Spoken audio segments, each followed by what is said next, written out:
नमस्कार मंडळी, food by Sangeeta रेसिपीमध्ये तुमच्या सर्वांचं खूप खूप मनापासून स्वागत.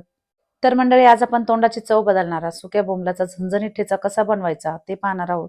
हा सुक्या बोंबलाचा झणझणीत ठेचा तुम्ही जर माझ्या या पद्धतीने बनवला ना, तर तुम्हाला खाण्याचा मोह आवरणारच नाही. आणि तुम्हाला खरं सांगू का, झणझणीत असा बोंबलाचा ठेचा 8 ते 10 दिवस सहज टिकतो बरं का. तेव्हा हा ठेचा तुम्ही जेवणामध्ये रोज तोंडी लावायला घेऊ शकता. चला तर मग जेवणाची रंगत वाढवणारा झणझणीत बोंबलाचा ठेचा कसा बनवायचा ते पाहूया. तर आता चटणी बनवण्यासाठी ते मी 6 ते 7 सुकी बोंबील घेतले. आता आपल्याला हे बोंबील कापून घ्यायचे आहे. यासाठी काय करायचं, बोंबलाचे तोंड आणि शेपटी अशा पद्धतीने कापून घ्यायची आणि बोंबलाचे छोटे छोटे तुकडे करायचे. आता बोंबलाचे तोंड कापून घेताना काय करायचं, अगदी हळूवार अशा पद्धतीने दोन्ही हाताने अगदी अलगद तोंड कापून घ्यायचे. कारण तोंडाजवळ खूप बारीक काटे असतात आणि बोंबलाचा काटा जर बोटामध्ये गेला तर लवकर दिसत पण नाही. तोंड आणि शेपटी कापून घेतल्यानंतर बोंबलाला जे काही पंख असतात ते सुद्धा काढून घ्यायचे.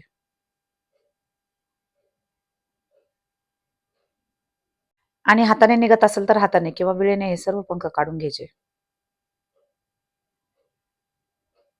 आणि तुम्हाला खरं सांगू का, एखाद्या धार असलेल्या कात्रीने किंवा विळीने हे बोंबील सहज बारीक करता येतात. तर आता इथे आपण सर्व बोंबलांचे बारीक तुकडे करून घेतले. आता इथे मी गॅसवर एक कढई गरम करायला ठेवली.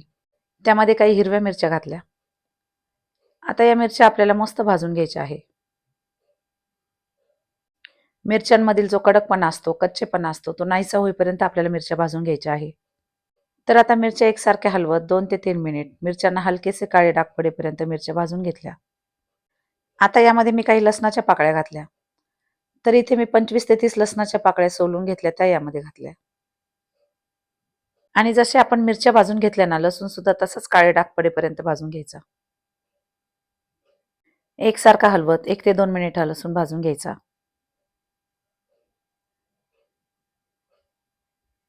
आता लसूण बाजूला काढून ठेवायचा आणि जे आपण बोंबलाचे तुकडे केले होते ना, ते यामध्ये घालायचे. आता आपल्याला बोंबील मस्त मीडियम गॅसवर 3 ते 4 मिनिट भाजून घ्यायचे. बोंबलामध्ये एक प्रकारचा उग्र वास असतो. जेव्हा आपण अशा पद्धतीने बोंबील भाजून घेतो आणि त्यानंतर स्वच्छ धुवून घेतो, तर त्यातील थोडासा उग्रपणा कमी होतो. आणि भाजून घेतल्यानंतर जेव्हा आपण बोंबील पाण्यात टाकतो ना, तेव्हा त्यावरील माती, धूळ, जे काही बारीक कण असतात, ते अगदी सहज बाजूला होतात. तर आता तुम्ही पाहू शकता, अगदी 3 ते 4 मिनिट मस्त लालसर होईपर्यंत आपण बोंबील भाजून घेतले. आता आपल्याला हे बोंबील पाण्याने स्वच्छ धुवून घ्यायचे आहे. तर यासाठी काय करायचं, बोंबील एका पसरट भांड्यामध्ये काढून त्यामध्ये भरपूर पाणी घालायचे आणि अशा पद्धतीने हाताने चोळून चोळून बोंबील अगदी स्वच्छ धुवून घ्यायचे. हाताने जेव्हा तुम्ही चोळून चोळून बोंबील धुता ना, तर तेव्हा अशा पद्धतीने त्यातील धूळ, माती अगदी सहज बाजूला होते. आता काय करायचं, हे खराब पाणी काढून टाकायचं आणि त्यामध्ये दुसरं स्वच्छ पाणी घालायचं आणि थोडा वेळ 2 ते 3 मिनिट बोंबील तसेच पाण्यात ठेवायचे. तर आता ठेचा बनवण्यासाठी इथे मी एक उकळी घेतली. त्यामध्ये लसूण घातला, हिरव्या मिरच्या घातल्या, त्याचबरोबर चवीनुसार मीठ घातले. त्याचबरोबर थोडी कोथिंबीर घातली आणि आता हे सर्व साहित्य आपल्याला उकळीमध्ये बारीक करून घ्यायचे आहे. जर तुमच्याकडे उकळी असेल तर उकळीमध्ये हे सर्व साहित्य बारीक करा किंवा जर उकळी नसेल तर पाट्यावर हे सर्व साहित्य बारीक करून घ्या. आता आपल्याला हे सर्व साहित्य खूप जास्त बारीक नाही करायचे. अगदी हलकेसे जाडसरच ठेवायचे आहे. आता यामध्ये स्वच्छ धुवून घेतलेले बोंबलाचे तुकडे घालायचे आणि हे सर्व साहित्य मस्त उकळीमध्ये ठेचून घ्यायचे. मिरच्या लसूण बारीक करेपर्यंत बोंबील आपण पाण्यातच ठेवले होते.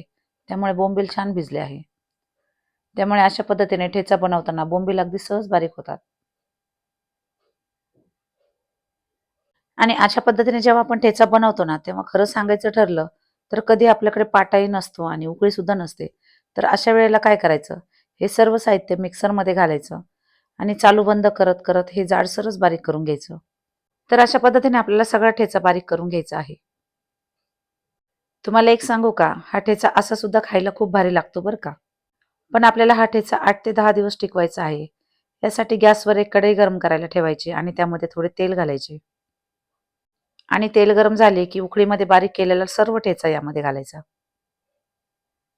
आणि सुरुवातीला मीडियम गॅस करून मस्त ठेचा परतून घ्यायचा आणि त्यानंतर गॅसची फ्लेम कमी करायची. 5 ते 7 मिनिट खमंग असा ठेचा परतून घ्यायचा.